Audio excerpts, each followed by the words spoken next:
be so lonely. If you're leaving, baby, let me down slowly. Let me down. Let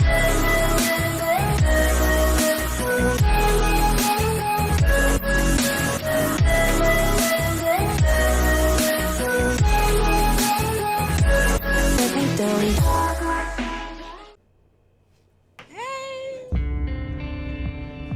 Hey, how y'all doing? Hi, I'm Antisocial B. If you're new, thank you for clicking on my video. I really appreciate it. And if you're not and you're a subscriber, you're probably giving me the side eye right now. And you're probably asking also, V, where the f have you been? You're probably like, it's been 4 months. Where the f have you been? My last video that I did, which was the Degrassi Reddit most hated characters video, did so well. And when I first made the video, it was just supposed to be for fun, and I had no idea when I made the video. I thought, you know, this video is gonna get at most 20 views, 50. It would be a miracle and a dream if it got to 100. And then I posted it, and you guys just kept coming and interacting with the video and showing so much love and support for it. I had no idea. My mind was blown, and I am so appreciative of it. But I'm gonna be 100% honest with you guys. It freaked me out a little bit. And I'm gonna tell you why. Because for a long time, you know, I've always been scared of failing. That's one of my biggest things, is I'm scared of failing. I'm scared of trying something and doing something and not succeeding. And it's something that I'm currently working on. It's something that I'm trying to get better at. But yeah, that's really the real excuse. Was I was scared that I was going to disappoint you guys, that I was going to disappoint myself, and that I was going to disappoint my family and friends who watched the video. I was scared that my next video wasn't going to live up to the hype, and that I was going to disappoint you guys and it wasn't going to be as good, even though the last video had its flaws with the music being too loud or whatever. I was scared that, you know, that was gonna be that was gonna be it for me. And I think that was my biggest thing. I kept making stupid excuses on why I can't make the video, why can't I edit and everything like that. And here I am today with the conclusion of, you know what, fuck it. You know, I want to grow out of that, and I had fun making the last video. I know that a lot of you guys enjoyed it, and I appreciate everybody who subscribed to the channel and liked the video and wanted to see more. So here I am, pushing forward and trying to move through that fear. So yeah, and if you haven't checked out my last video, which I'll put up here, which is the Degrassi Reddit's most hated character video, it's up here. And yeah, and there will be a part 2, by the way, because so many of you guys wished that there was other characters on the list. So I decided, because you guys loved the video so much, and because a lot of you guys commented about why this person wasn't on it or why this person was on it, I'm gonna give you guys the opportunity to put that character on the list. So in the description box below, I will put a link down on my Reddit post on asking for a part 2, and you guys, it's your responsibility to put down a suggestion of the characters that you want on part 2 that was not on part 1. And if your character doesn't make it, that's not my fault. Don't put it on me. That ain't got nothing to do with me. You had a responsibility. It was your job. You should have did it. not me. And I'm really excited about that one. But until then, we will be talking about this one. Let's get into it. You guys have waited long enough. Let's go. If any of you are like me, it's easy to get invested in your favorite TV shows. And sometimes we don't just fall in love with the characters, but also the relationships too. But with that, we've all experienced that heartbreaking feeling when our favorite ships don't make it to the end.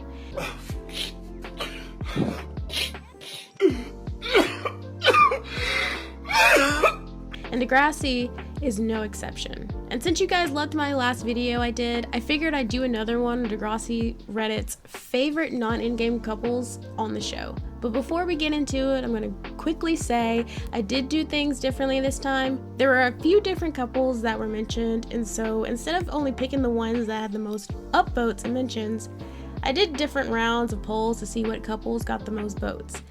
So, now that I went over that, let's see who is Degrassi Reddit's favorite non-endgame couples. We are such idiots. Holly, J and Sav were the winners of round 3, going up against Zig and Maya, I always pictured going to prom with you. Yeah, me too. Drew and Claire, You got me pregnant! and Jenna and Casey. You told me to play basketball! Holly, J, and Sav were one of those couples on the show that was kind of a surprise to me, especially since they didn't like each other in season 7, and Holly J was friends with Sav's ex Anya, but then again, friends getting with each other's exes was kind of a thing on the show. But even though it was a surprise to me, I can't lie, I enjoyed this couple. You got to hang out with your president. Whoa, easy on the gas, Mr. Prez. All the cool kids are doing it. You know you want to. I didn't think I would at first, but they were super cute together, and it makes it even better that they dated in real life. I kind of hate they were so short-lived, with them only dating one season, and it was kind of weird how the writers ended it with Holly J just all of a sudden not being into him anymore. You could always make Evan stay. I'm really not feeling too good. I feel like they only did that to get her back with Declan, which I wasn't really a feeling, because one, Declan is a complete trash of a dude. I want to have sex with your wife. And I'm not just talking any kind of sex with your wife. That kind of perverted sex. And two, he pressures and manipulates her into having sex with him. There's no way I could ship that. Sorry for all my Dolly J stands out there. I don't like it at all. I found it kind of interesting how they tried to do a love triangle thing with the three of them. It's pretty obvious whose side I was going to be on. I just felt Sav was a better fit for her out of all of her relationships. He was so sweet to her. What's gross? Holly J's it. Fiona? Nah, it's cute. It's humanizing. And was there for her when she got super sick. It was just super weird how she was all this into him, and then all of a sudden she was like, I don't want to play with you anymore. But now that I think about it, Sav was too good for her anyways. Yes, Holly J improved and changed, but Sav was such a sweetheart and needed somebody who appreciated him better. I did enjoy them for the time being, though, and wished that they two had a longer time together. Them breaking up Holly J and Sav for her to go back to Declan was yet another ball dropped by the writers of the show. You're staying? Yeah.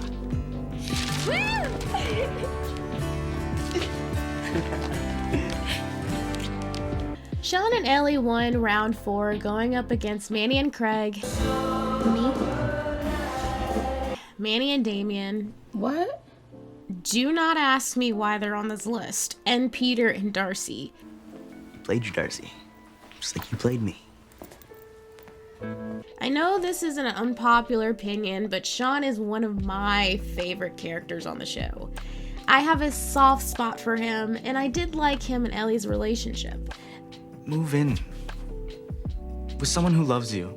They first got together in one of my personal favorite episodes, Take On Me. I personally liked them because they just looked perfect together. A home isn't a home without a pet. But, and y'all silly fans, don't come for me, I don't think they should have been in game. and I'm gonna explain myself in a bit. I've noticed since joining Reddit, there is occasional debate against the Selly and Simma stans on who was better. And I'm going to say the same thing I said in a post a while ago. I think Sean and Ellie were perfect for each other at the time they came into each other's lives. Whoa, whoa, whoa, whoa, whoa, whoa, whoa, whoa, whoa. They both were in very bad places in their lives, both dealing with personal struggles, and they were instantly drawn to each other because they needed someone and they were both lost and hurting. You don't seem scared of me. Nope. You don't seem freaked by me. Nope. They found comfort in each other, but it's almost like putting duct tape on a big ass hole in a boat. It might fix it like temporarily, but eventually the duct tape can no longer hold all that water and the boat starts to sink. When the school shooting happened, they could no longer help each other. They served their purpose in each other's lives, and it was time for them to start facing their problems instead of using each other as crutches. Sean needed to deal with his guilt of Rick's death. When the gun went off, my hand was covered in warm liquid. I thought I pissed myself, but then I realized that I was drenched in Rick's blood. And him and Ellie needed to forgive their parents and heal. Ellie, this is what it costs. But I'm not going to lie, even though I am a hardcore Simma stan, I love Sean and Ellie. They were so cute and they really did complement each other very well. So JT, got a date for the semi-formal? Why? Are you propositioning me, Liberty? Liberty. Liberty. Okay, sorry. JT and Liberty won round 5 with them going against Becky and Adam. And I got asked why I put these two in a round against each other, and one of the reasons was that I felt it was unfair for them to go against the other couple since one person in the couple died while the other couples just broke up. And the other reason is because I'm evil and wanted to make things hard and interesting. JT and Liberty were a couple I had a love-hate relationship with, mainly because of how Liberty treated JT. She treated him like crap. And then you bailed. You don't even know what words like that mean, man-child. Like, that's your boyfriend, you know? And she would just do and say really mean and hurtful things. And I'm like, Liberty, like, why are you being such a mean girl? A lot of the times I felt bad for JT. Yeah, she treats me like crap, Tobes. Tell her to quit it. Doesn't work. Nothing works. But Liberty was living the dream most teenage and preteen girls wanted. She was the girl who got the guy, and she had been crushing hard on. I've crushed on you for 4 years. She gave hope to girls, teaching us that if we try just hard enough, you might get lucky. And if you were like me, you were eventually slapped back into reality when you realized that's not how it works in the real world. Sorry, 12-year-old me. She gave us that false hope. But I think all of our hearts were broken when JT died, and hearing that emotional scream Liberty did when she found him lying there.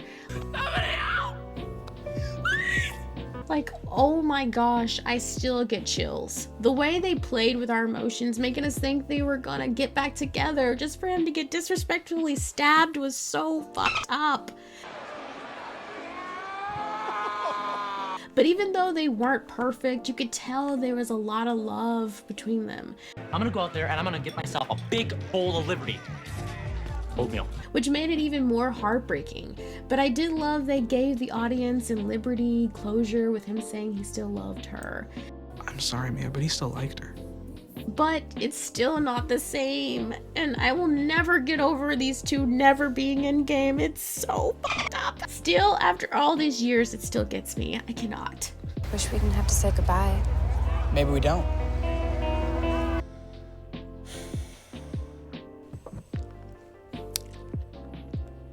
You guys are lucky that I love you. Because why the is Bianca and Drew on this list? And why the are they number 2? Why are they over JT and Liberty? And even Holly, J and Sav? Why? Why are they even on the top 5? I hate you guys for making me have to talk about this toxic ass couple. But here we go. Bianca and Drew won round 1 as they went against Holly, J, and Declan. Thank you, Holly, Jason, Claire. Paige and Alex. And Kaylin and Joey. I was shocked that they won. I thought maybe Holly, J, and Declan or Kaylin and Joey would have had this in the bag, but apparently there's a lot of Brew stands out there. If I'm gonna be honest, Drew and Bianca were one of those couples I just couldn't get behind. Like, the fact that they're number 2 is literally blowing my mind right now. Like, are we forgetting that they got together with Bianca sucking his dick back in the boiler room when he had a girlfriend? Your boyfriend and I got intimate in the boiler room, but all my clothes stayed on.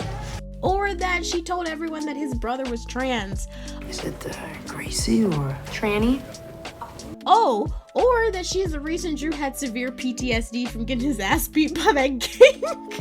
I literally rewatched their relationship to prepare for this video, and I just forgot how extra and toxic their relationship was in the beginning. Why should we turn ourselves in if no one's looking for us? Like, am I wrong for laughing when he got his ass beat? I was like, and then all the people from the side just came running towards him. Nobody saw this man get his beat like that. The same ex-boyfriend. It was the same guy that almost killed Drew's brother. Like, why are we shipping them together? I don't understand. Remember, what girlfriend doesn't know won't hurt her. Stop it. Get some help. I love how they try to make us forget everything by having Bianca have this redemption arc. I'll admit, around the end of season 12, they became a bit more bearable to me. I did like how Bianca was trying to push Drew to do better in his life. I'm just worried about you, Drew. And then it was just got all up again when she dumped him after she went to college. But you know what? I can't even feel bad for Drew because he f***ed over Ellie, he f***ed over Katie. So I guess karma's a bitch. But I don't know, maybe they're both f***ed up people. Maybe they deserved each other. Maybe they just were perfect for each other, but I just couldn't get behind the Brews. They sell like 10 boxes, but I sold 60. Ow! So I'm sorry for all you Brew stans. You can be mad at me, but I just couldn't get with this couple. But hey, they made it on this list, so obviously they're loved. So here you go. Ah, vanilla. Miss that smell.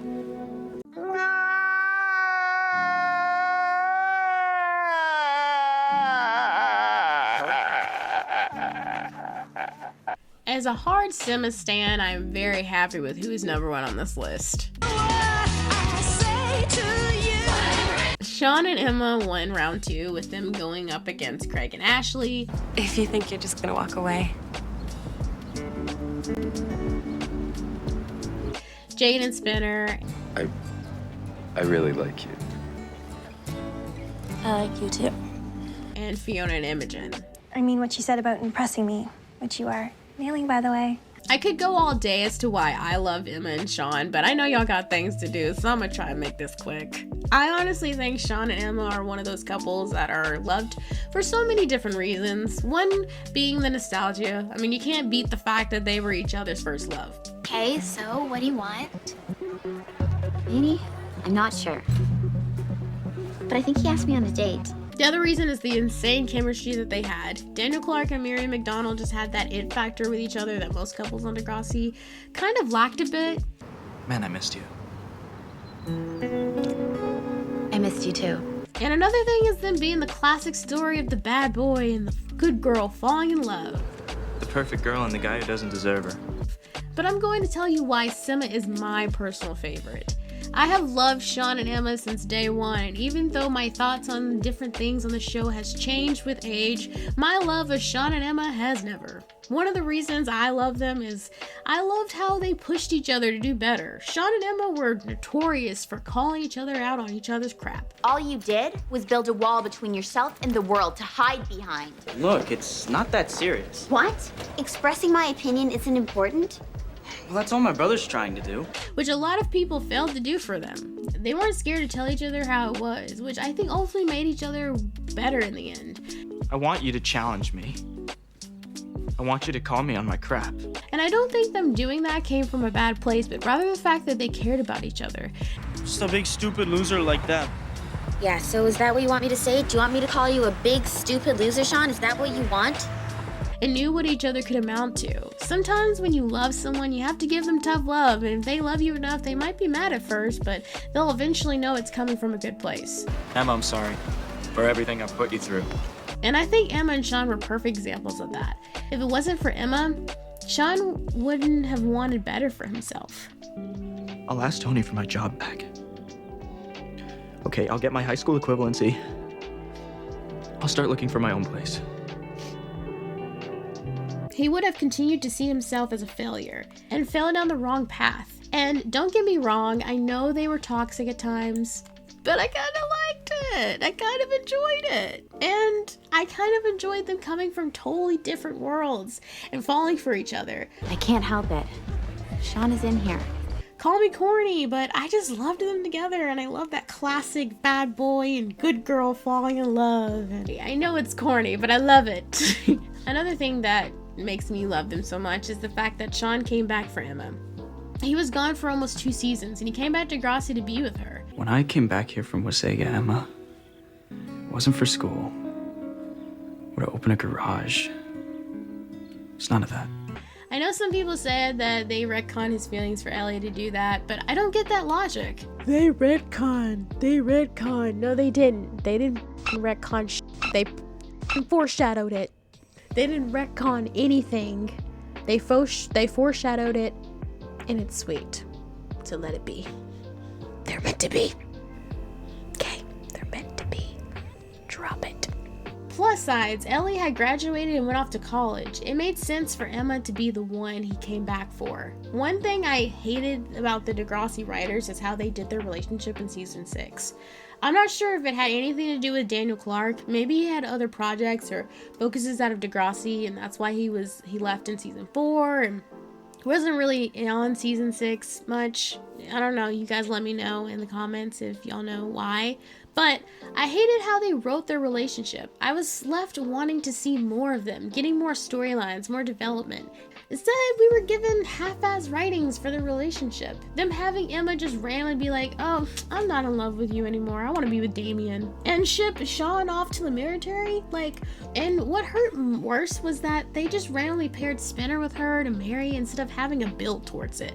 They had a huge opportunity and they just blew it. And it's funny because I saw the writers of the show admit they had regretted not putting Sean and Emma together. Oh, Emma and Sean. I mean, Emma and Sean, come on, that's my favorite relationship. She should have married Sean.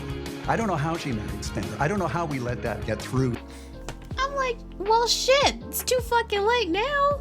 If you were to ask me what couple in Degrassi broke my heart the most out of all of them that didn't end up together, it would be them. I will never forgive the writers for this one. And the way that I cope is by pretending Emma and Spinner never got married, or they later on divorced and her and Sean got back together and had cute little blonde, thick eyebrow babies. Yeah? Sean and Emma are the best Non-Endgame couples. And I will die on that hill. And it's honestly okay if you disagree. These videos are all meant to be all fun and games, so relax. There you guys have it. Degrassi Reddit's top 5 non-endgame couples. Let me know if your favorite made it on this list, and if they didn't, let me know yours. If you enjoyed this video, give this video a like, as it encourages me to do more of these. I also plan on doing a part 2 of Degrassi Reddit's worst characters soon, so keep an eye out on that, and follow me on Reddit so you can be involved in the next video. But thank you guys for watching, and hopefully I'll catch you in the next one. I'm going to bed. Let me down.